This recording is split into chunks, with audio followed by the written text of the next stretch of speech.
Today, I got my house in Final Fantasy XIV.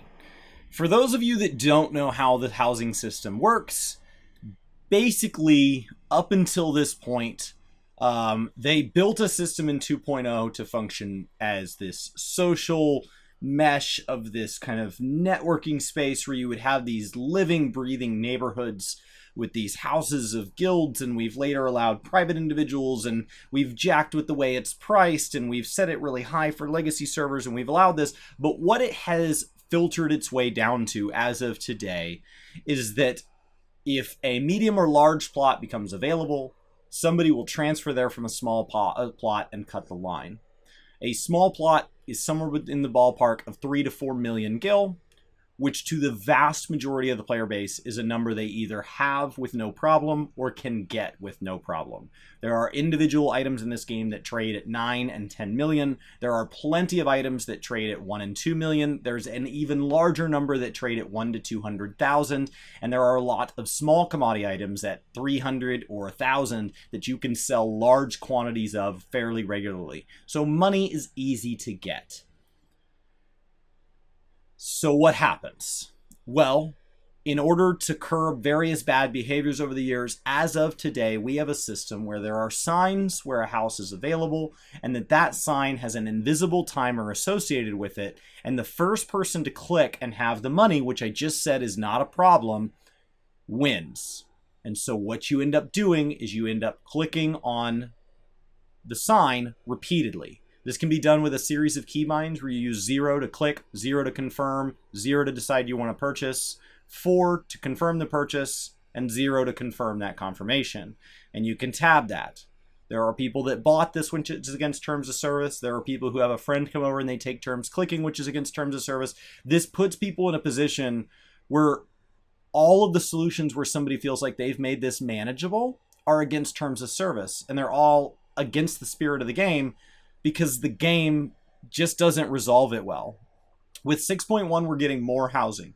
Mostly, the attention is centered on the fact that we're getting a new housing zone tied to Ishgard, which came out of the Ishgard restoration of Shadowbringers, but it would not be shocking to see them add more wards to the existing housing areas as well. They've done that sort of thing in the past. It doesn't mean they will. We don't have a ton of information about how they're going to add wards. Are they going to be free company only? We have all these questions, and all they've given us is a couple of cryptic sentences saying, we're looking at making changes to approve it. We're looking at what can be done. But that doesn't mean they will do anything. That doesn't mean that they know what they're going to do. It doesn't mean those changes will be ready by 6.1. It doesn't mean that those changes will be something that people like if they do them. And so what did I do? Well, I wanted to this year make my gaming experience broader within Final Fantasy XIV, within other MMOs in general.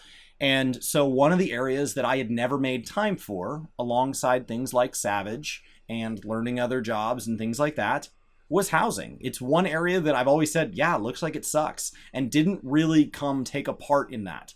And so a couple months ago, I started clicking on signs, and I kept clicking on signs. Now, amazingly, that turned into an every Monday I clicked on signs, and it turned into this really neat thing. There's some of my highest viewed streams, chat's incredibly active, we're hanging out, we're telling stories, we're laughing, we're having a good time. It's turned into this really social thing for me, where I've really resented the time I click on a sign off stream, where I'm just watching a movie or something like that, and I'm not getting all of that interaction. It's the most social the housing system has ever felt to me, and it's centered on a guy doing something that shouldn't exist in game. Me legitimately clicking on a sign for what turned out to be 73 hours, not consecutive. Somebody said consecutive in one of my comments over on Work to Game. Not consecutive, it was over a series of sessions. The longest session was somewhere around the 8-hour time point. The most I ever put on a single plot was 10 hours over 2 sessions, which ended up with that spanning 22 hours from the time that I first clicked on that sign to the time I saw somebody get the house. It was over, I don't know how many plots. The final plot that I ended up getting was 2 hours. I was clicking alone. Didn't even notice I got it right away because I was busy talking. How does it feel to be on this side? It doesn't feel any better. There is a part of me, the part of me that wanted a house, that's now off in this rabbit hole, learning to decorate, going and diving into this airship and submersible area so I can unlock the ability to make some of these fancier skins. I could buy them, but like unlocking them is this whole journey through this free company housing section that our free company house wasn't even doing anything towards at this exact moment. We've engaged with those systems in the past, but these skins are new, and so we haven't done that. Going and learning how those work, because I've always left that to other people in the free company. Having a blast kind of decorating things. There's this side to the game that I haven't really made a ton of time for. I don't spend a ton of time on glamour. I don't spend a ton of time on transmog. I go unlock a lot of transmog for completion in World of Warcraft, but I don't sit there and oogle over it. It's not really my way to play one of these games, and so it's been a great chance to go explore that side to this game. It's been really neat. It was a great chance to get to make things today, which was one of the few times this expansion where I really felt an enormous advantage of having Omni Crafter, like having every single crafter to level cap. That felt like a nice chance to flex that when some of the housing items I wanted to buy were 200,000 gil, and I could just be like, nope, I'll just make that, and it's mine. And so that was really awesome. All in all, I think this just made me more frustrated that the housing system is set up in a way where the devs don't feel that they can make the changes that would be needed. They built something that would have to be gutted while leaving it live. They've done that with the Chocobo system on the back end, I assume to make way for trusts, but in like 4.4, Yoshi P said that they drastically overhauled the companion system, and it really never made a direct impact on the players. It was something that had to be done on the back end because it was a roadblock. So like, it's not something they can't do. That's what opens the doors. Them clearing those roadblocks is what opens the doors in the back end of them. When we got some Viera and Rothgar hats, when we got ARR flying, every once in a while we get these big shifts to the way the UI works in some way. And life gets better, these quality of life things.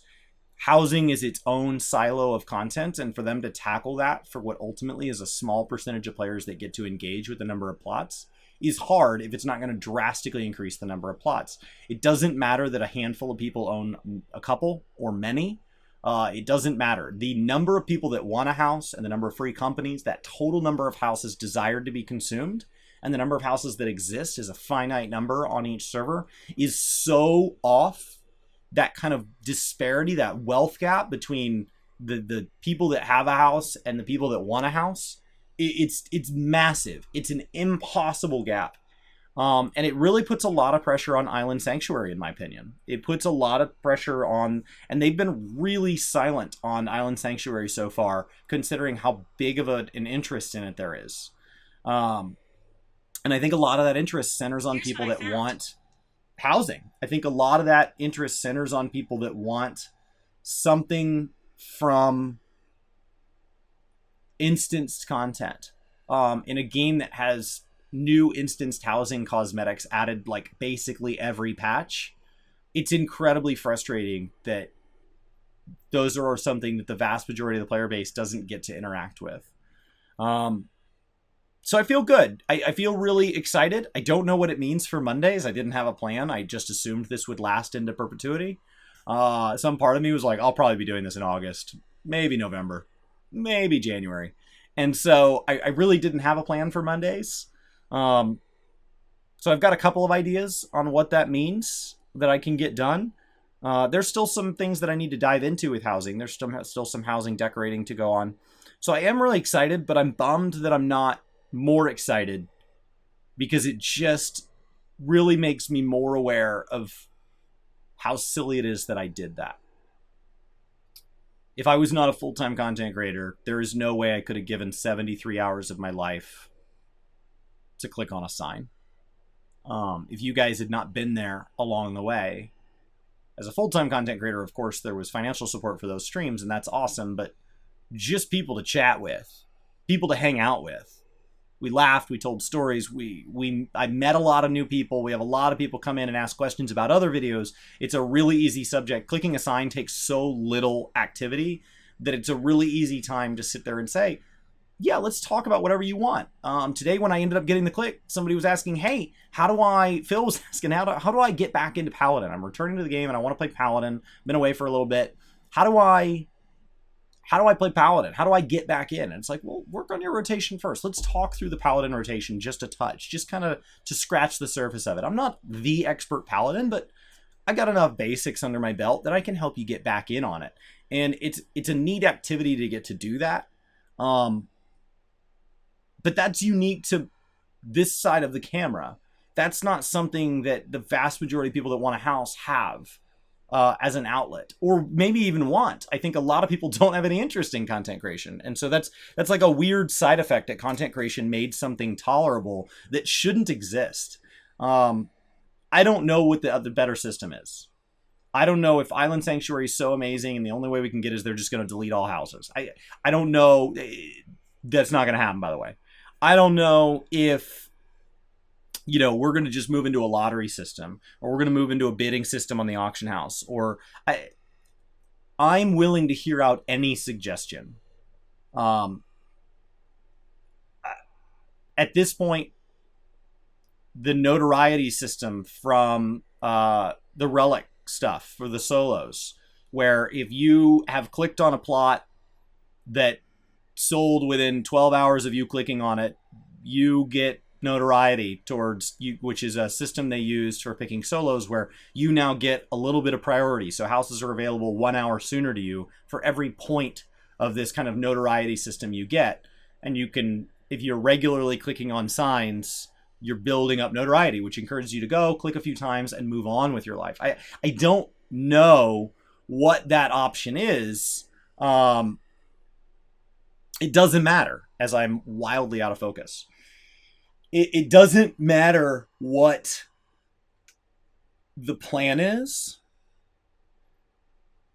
but as excited as I am when we get something new in game, when I achieve something like the Kugane jump puzzle, which I achieved, or getting my first Savage clear, this feels the most bittersweet. This feels the most like, does this make me the jerk? That I got something through doing something, that me being willing to do this, does that send the message this is okay? Right? If the movie theater sells a Coke at $20 and I pay the $20, am I telling them that's okay? So now everybody else either has to pay the $20 or not get a Coke? Like, should I withdraw from the system to send a message? And it feels weird that something I wanted and I wanted to experience kind of, it puts me in that position where, like, I broke the line. I went and pursued something and got it by doing an unhealthy behavior, in the same way that Ishgard Restoration encourages unhealthy behavior, that Race to World First can sometimes be taken as unhealthy behavior, that a lot of relic grinds can be seen as unhealthy behavior. And so, like, engaging in this way, I want to be excited. I do. And I think there's a lot of joy to be had decorating. I think all I can do at this point is try to enjoy my house so that the people who didn't get one at least didn't lose out to somebody who doesn't really want theirs. My goal is to transfer to the same ward as my Free Company house, ideally to be a neighbor. I got a great plot in the Goblet, so I won't go until there's like one of the dream plots to transfer to. And then I'll give this plot up for that one. That was always the goal. That's why I was willing to take any plot to get into the system, because the transfer system gets to skip that wait time. The invisible timer doesn't matter to them. They can transfer immediately. I don't know. There used to be priority for free companies, and people abuse that. There used to be, as soon as somebody demolished, it was available, and people abused that. There used to be all of these systems, and every single one had a downside, and so they simply got rid of those and didn't make anything better. And now we're at a point where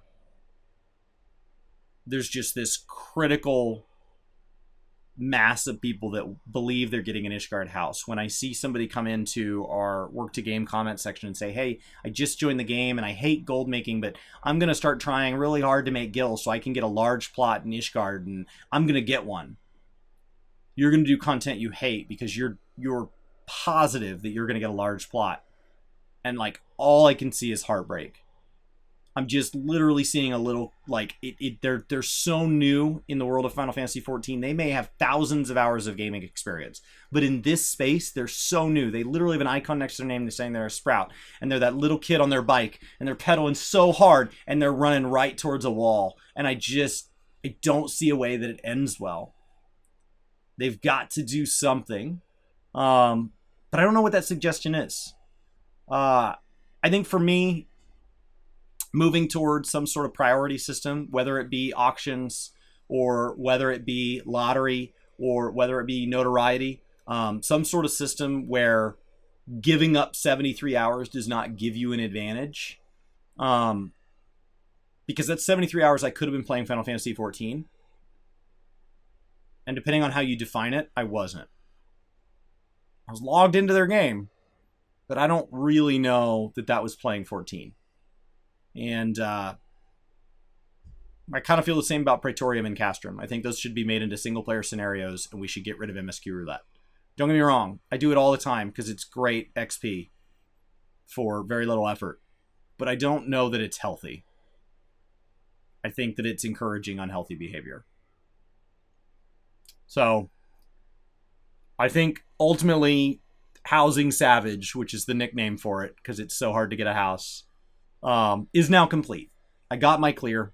I got my house. It definitely exists inside Final Fantasy XIV. But having now gotten it and seeing advantages and disadvantages, I think I would probably describe it best as gaming, kinda.